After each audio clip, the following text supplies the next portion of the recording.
হযরত মোহাম্মদ মুফতি আরশাদ রহমানী।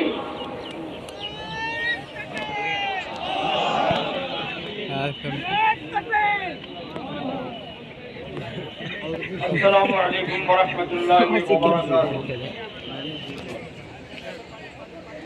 এই শীতকালে এটা আমার প্রথম বা আমাদের প্রথম শোনা নয়, সর্বপ্রথম আমি শুনতে পেয়েছিলাম ডক্টর ফজলুর রহমান। যিনি সংস্কারের নামে, নারী নীতির নামে, পারিবারিক আইনের নামে কোরআন সুন্নাহ সংস্কার নিয়ে আসছিলেন একজন খানের মাথার উপর সওয়ার হইয়া।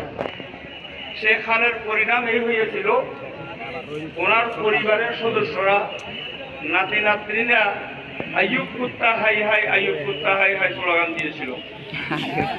এরপরে 15 বছর বাহিরে থাকুক, 15 বছর ভিতরে থাকুক, নারী সংস্কারের নামে যারাই কিছু করতে চেয়েছিলেন তাদের পরিণাম আমাদের সামনে। কেন? আল্লাহ একজন আছেন।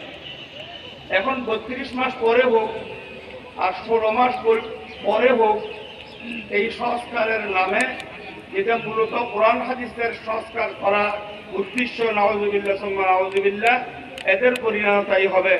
আল্লাহ তাআলা তাদেরকে হেদায়েত করুক, মুকদ্দরে না থাকলে আল্লাহ নিজ হাতে তাদেরকে ধ্বংস করে দেব। আমিন।